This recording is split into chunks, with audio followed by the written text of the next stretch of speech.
Aujourd'hui, j'ai pris le texte du jour, hein, comme je fais la plupart du temps, j'essaye en tout cas de le faire. Et puis, ça cadre pas forcément toujours avec l'ambiance du moment. En l'occurrence, c'est le cas aujourd'hui. Alors, point positif, on pourrait titrer ce que j'ai mis: «Ne craignez rien». Bon, bah voilà, personne n'a peur aujourd'hui, tout va bien, on n'a pas peur, on ne craint rien. Il peut nous arriver que du bien là, avec le soleil, puis le barbecue qui nous attend. Mais le contenu de ces paroles de Jésus, quand même, nous font penser que il y a des choses comme ça quand on les lit qui pourraient nous paraître un peu négatives. Ben, on va un peu décrypter ce texte-là. On se trouve aujourd'hui dans le discours on va dire discours missionnaire de Jésus à ses disciples. Jésus les envoie pour prêcher, pour enseigner sur les valeurs du royaume, sur le royaume de Dieu, qui est déjà là d'ailleurs, il le dit, le royaume de Dieu est au milieu de vous. Puis il va leur donner un certain nombre d'instructions, des avertissements sur les défis qu'ils vont rencontrer tout au long de ce parcours.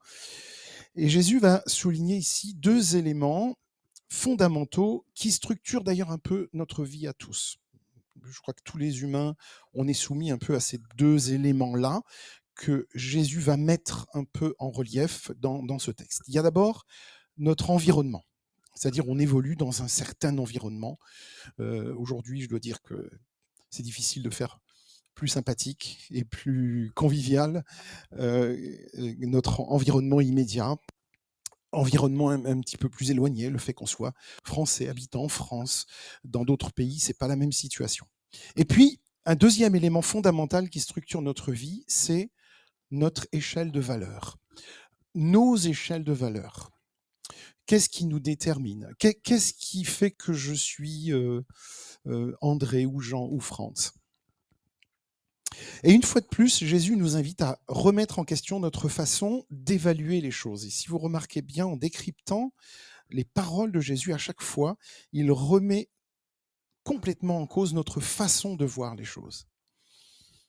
Pourquoi? Parce que Jésus veut opérer tout simplement en nous une révolution, une conversion qui nous permet de voir le monde et de voir notre vie à travers ses yeux à lui, pas à travers nos yeux.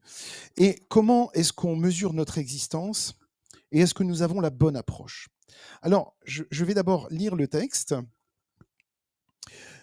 Voilà ce qu'il dit dans cet envoi missionnaire. Ne les craignez pas, car il n'y a rien de caché qui ne doivent être découverts, ni de secrets qui ne doivent être connus.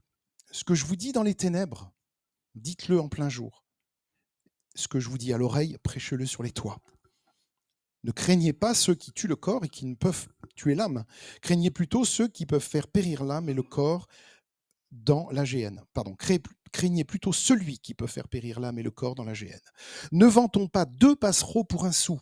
Cependant, il n'en tombe pas un à terre sans la volonté de votre Père.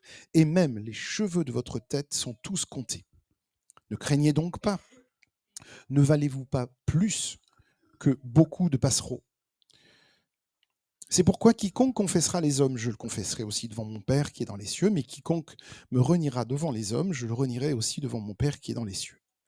Alors quand je vous disais que c'est un peu costaud, oui, ça l'est. Qu'est-ce qu'on fait avec ces paroles? Est-ce qu'on peut retirer quelque chose de très, très, très positif pour notre vie? Jésus souligne donc ces deux éléments-là, tellement importants. Comment est-ce qu'on mesure notre existence et est-ce que nous avons la bonne approche pour le faire? Est-ce qu'on a les bonnes unités de mesure pour le faire? Il y a, heu, il y a 2 entraves principales qui nous empêchent souvent d'ailleurs d'être ce que nous voudrions être. Alors je le redis, notre environnement, le fait qu'on soit né à tel endroit, dans telle situation, peut nous entraver. J'aimerais m'élever un peu dans la société, j'aimerais aller plus loin dans tel projet, mais je suis entravé parce que pour toutes sortes de raisons. Et puis il y a un deuxième élément important, c'est le regard des autres. Et pour avancer, il faut, vous et moi, je pense on serait à peu près d'accord sur l'idée qu'il faut s'en affranchir, pour ne pas considérer qu'un seul regard comme primordial, qu'un seul autre regard comme primordial, à part celui de Jésus qui nous aime. Il y a une chose importante, c'est que le regard de Dieu ne nous effraie pas. Jésus dit: ne craignez pas, n'ayez pas peur. Pourquoi est-ce qu'il nous dit: n'ayez pas peur? Ça veut dire que s'il nous dit: ne craignez pas, ça veut dire qu'il n'a aucune raison de craindre. On n'a aucune raison d'avoir peur. Mais alors, qui sont ces gens que nous sommes censés craindre? Qui sont ceux dont nous redoutons les critiques ou la désapprobation? Qui sont ceux dont nous pensons qu'ils pourraient menacer notre quotidien ou même notre avenir? Et en quoi pourraient-ils nous nuire? Qu'est-ce que Jésus veut nous dire? Qui sont ceux-là? Alors, c'est pas facile de l'admettre, mais nous avons tous peur de, alors je vais dire, on met tous les guillemets qu'on veut, mais des personnes influentes et surtout ce qu'elles pourraient détruire en nous de façon subtile. Alors, ça peut être un patron, ça peut se passer dans les foyers, ça peut se passer dans toutes sortes de situations. La peur du jugement des autres peut nous empêcher d'être authentiques. Parce qu'on a tellement peur de ce que l'autre pourrait penser de moi qu'on n'est plus nous-mêmes. Et peur de suivre, peur du jugement des autres qui peut aussi nous empêcher de suivre le chemin qu'on s'est tracé. Qu'on veuille suivre Jésus d'ailleurs ou pas, mais si on s'est tracé notre route et on a un projet, on a envie, on sait où on veut aller, on a envie d'y aller, et puis on se rend compte que le regard des autres nous empêche d'aboutir complètement, de faire aboutir ce projet-là. Et donc, Jésus nous dit ceci au verset 28 de Matthieu 10. Ne craignez pas ceux qui tuent le corps et ne peuvent tuer l'âme. Craignez plutôt celui qui peut faire périr l'âme et le corps dans la géhenne. Là, il y a quelque chose qu'on relève tout de suite, c'est que, mais qui peut faire périr l'âme et le corps dans la géhenne, à part Dieu? Mais là, on est embêté. On est embêté. Il pourrait le faire, Dieu. De toute façon, il y aura un jugement après. Et là, on est un peu embêté parce qu'on se dit, mais attends, mais Dieu, c'est un Dieu bon, c'est un Dieu qui va sauver tout le monde. Alors, il faut essayer de décrypter un peu les choses. Jésus semble ici exprimer une apparente contradiction en nous enjoignant, en nous parlant d'un Dieu, en nous parlant de quelqu'un qui peut faire périr l'âme et le corps dans la géhenne, mais en même temps en nous disant ne craignez pas ce Dieu-là. Ce Dieu-là vous aime. Jean 3,16, Dieu a tant aimé le monde qu'il a donné son Fils unique. Donc c'est une apparente contradiction en nous enjoignant de ne pas craindre. En réalité, ceux qui aiment Dieu ne ressentent pas cette crainte. Mes amis, si nous aimons le Seigneur, comme le souligne Jean dans 1 Jean 4, 18, dans l'amour, il n'y a pas de crainte. Et ça se décline d'ailleurs à tous les niveaux. Dans l'amour, il n'y a pas de crainte. Si j'aime, je n'ai pas peur. Si j'aime l'autre, je n'ai pas peur de lui, et inversement. Et si j'aime Dieu, je n'ai pas peur de lui, parce que je sais qui il est, je connais son projet, je sais où il veut aller. Et donc, bien que Dieu ait le pouvoir, c'est-à-dire qu'il a cette possibilité de nous condamner, eh bien, son œuvre quotidienne consiste à nous sauver. Et il déploie tous les moyens possibles pour y parvenir. Il y a une chose que je relève en relisant ces paroles de Jésus, et je me dis, comment est-ce que ça résonne? Eh bien, en fait, si Dieu n'avait pas la possibilité de nous condamner, il l'a, mais il en fait, vous savez comment Dieu fait usage, c'est un Dieu de justice absolue et d'amour, donc il en fera un usage très, très, très, je dirais, qui lui appartient. Si Dieu n'avait pas la possibilité de nous juger, quelle valeur et quel amour y aurait-il à nous guider constamment vers les choses de Dieu, vers les choses du ciel? C'est précisément parce qu'il est nécessaire de craindre Dieu que nous pouvons l'aimer. Toute cette histoire du décalogue, avec la loi, avec ces choses très très lourdes, très pesantes, nous, aujourd'hui, avec le recul, nous ramène à cette idée que Dieu a fait tout ce chemin pour aujourd'hui nous rappeler sa tendresse. Et lorsque nous réalisons avec quelle tendresse il prend soin de nous, bien plus que les moineaux, et l'image d'ailleurs du moineau est jolie, parce qu'un moineau, qu'est-ce qu'il y a de plus fragile qu'un tout petit oiseau? La crainte salutaire laisse progressivement place à la gratitude et à l'amour. C'est ça que Dieu veut faire. Vous aviez peur de moi, vous aviez peur d'un Dieu vengeur, d'un Dieu terrible. Je veux vous amener vers la tendresse du Père et vers la gratitude envers ce Dieu qui nous aime et envers ce Dieu qui nous sauve. C'est comme ça que je comprends les choses. Donc finalement, la crainte d'offenser Dieu, ça arrive, ça vous est déjà arrivé d'avoir peur d'offenser le Seigneur, d'avoir peur d'offenser Dieu. Ça nous est tous arrivé. Du coup, cette crainte de l'offenser serait presque comme un don du Saint-Esprit qui parle en nous aussi et qui nous rapproche du Père au lieu de nous maintenir dans la peur. Si cette forme de crainte-là, c'est juste une crainte, un ressenti, une crainte qui nous ramène constamment, non pas nous maintient dans la peur, mais nous ramène constamment vers le Père, nous rapproche du Père et de sa tendresse. Ça signifie aussi passer d'une vision complètement terrestre et limitée à une vision céleste et infinie, illimitée. Alors comment est-ce qu'il faut lire et comprendre ces paroles de Jésus dans le regard de Dieu qui est si profondément bienveillant? Il faut le comprendre exactement comme ça, à mon avis, et le voir comme quelque chose de libérateur. Dans ces paroles de Jésus qui nous paraissent contradictoires, d'un côté, attention, vous pourriez périr dans la géhenne et le feu, mais en même temps, le Seigneur prend soin de vous plus que les oiseaux, plus que les moineaux. Alors, qui sont ces gens? Je reviens à ces gens dont il parle au début et le danger qu'ils représentent. Alors, les méchants ne vont pas disparaître, on le sait, ils seront toujours là, il y en aura toujours. Par contre, c'est leur importance ou l'importance que nous leur donnons qui s'estompe dans les paroles du Christ Jésus. Jésus nous encourage à adopter une nouvelle perspective, une perspective divine de salut et la vie en Dieu. Quand j'examine mes peurs, je peux en faire la liste, je fais la liste de mes peurs. Je réalise qu'elles sont naturelles, presque normales, elles sont parfois légitimes, mais elles sont à l'humain, voilà, elles sont humaines. En examinant mes peurs, je réalise qu'elles sont naturelles, mais qu'elles se limitent à certains aspects de ma vie. Et au-delà de ma vie matérielle, ici, Jésus parle de l'âme. Il parle de cette partie de moi que Dieu veut visiter, que Dieu veut convaincre. Et donc, il y a cette vie de mon âme. Et elle est précieuse. Et il est d'ailleurs assez sain d'avoir des peurs.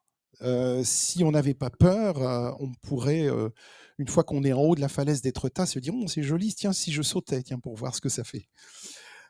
Les craintes légitimes qui nous protègent aussi d'une certaine façon. Mais par contre, dans les yeux de Jésus, il faut toujours que ce soit constructif. Il faut toujours que ça soit utile pour nos vies spirituelles. Mes peurs doivent concerner les bons domaines.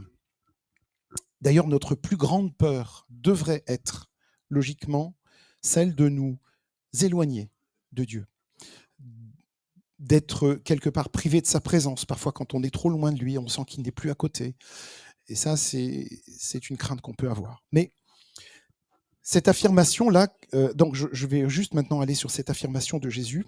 Lorsqu'il dit « Rien n'est caché qui ne sera révélé, rien n'est secret qui ne sera connu », moi aussi je déclarerai pour lui devant mon Père qui est aux cieux. Donc je me porterai garant pour lui s'il me déclare, s'il me reconnaît. Alors ça aussi, c'est pas forcément facile. Et donc, qu'est-ce que ça exprime ? Ça exprime une vérité spirituelle selon laquelle toutes les actions, les intentions, les vérités cachées seront un jour exposées à la lumière, tôt ou tard. Oh voilà, vous allez dire: «Pascal, voilà un texte qui fait peur». Si on le prend brut comme ça, oui, il fait peur. Hem, tout sera exposé tôt ou tard à la lumière. Alors, ça peut être compris comment? Alors je me suis demandé comment on pouvait le prendre pour que ce soit positif, pour que ça soit utile pour nous. D'abord, ça engage notre responsabilité. Cette déclaration souligne aussi que chaque individu est responsable de ses actions et de ses choix. C'est pas, je ne peux pas blâmer la collectivité pour une bêtise que moi j'ai fait. Donc ça nous ramène donc à cette notion de responsabilité individuelle et personnelle. Mais c'est en même temps un rappel à vivre. C'est comme si Jésus nous disait, tu vois, c'est une, c'est une forme de menace, mais qui est plus comme quelque chose qui t'invite à la vie, qui t'invite à vivre pleinement la vie que Dieu te propose. Un élément très important que je relève aussi dans ces phrases de Jésus, c'est que on se dit ah, il y a une justice. Est-ce que est-ce qu'on n'est pas on s'est pas tous dit un jour quand on a entendu un fait divers un peu sordide, un peu difficile, est-ce qu'on s'est pas tous dit il n'y a pas de justice. On aimerait que la justice soit faite. Et dans ce verset, dans cette parole de Jésus, rien n'est caché qui ne sera révélé, rien n'est secret qui sera connu. Il y a il y a caché là cette justice divine qui un jour s'accomplira. On dira enfin la justice de Dieu s'accomplit, ou la justice tout court s'accomplit. Et puis le troisième point que j'y vois aussi, c'est un encouragement à la fidélité. Encouragement pour les disciples de Jésus à rester fidèles à leur foi, même face à l'opposition et aux persécutions, parce que c'est de ça qu'il s'agit. Il les envoie en terrain hostile. Non pas qu'ils soient... bon, ils ont un discours qui dérange. Bon, ben, mes amis, je vous l'annonce, nous avons un discours qui dérange. Et bah oui, parce que ça ne plaît pas à tout le monde. Mais c'est pas grave, on avance gentiment. Alors, ne pas craindre ces personnes, ces gens dont Jésus parle. On ne sait pas de qui il parle en fait. Il parle de tous ceux qui sont hostiles, voilà.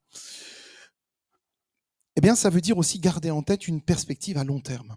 C'est pas juste penser maintenant, juste aujourd'hui. C'est voir beaucoup plus loin. Et ne pas craindre, vous êtes d'accord, requiert un grand, grand courage. Jésus nous encourage en nous rappelant que cette perspective est avant tout d'ailleurs une espérance. Et moi, je vois dans ce texte ici non pas quelque chose de négatif, mais au contraire, une espérance incroyable, l'espérance d'une justice divine réparatrice. Vous savez, il y a eu, vous avez entendu parler de tout ce qui s'est passé au Rwanda, c'était en 94, des choses terribles. Et aujourd'hui, il y a cette justice réparatrice. On répare tous les gens qui ont été blessés, parfois en les confrontant à leurs agresseurs, en confrontant les victimes avec leurs agresseurs, en essayant de réconcilier. C'est quelque chose de très difficile. Et donc, l'espérance d'une justice divine réparatrice, c'est quand même quelque chose qui nous rassure, qui nous console aussi. Un jour, la justice de Dieu s'accomplira pour chacun de nous et qui révélera sa lumière sur un certain nombre de choses.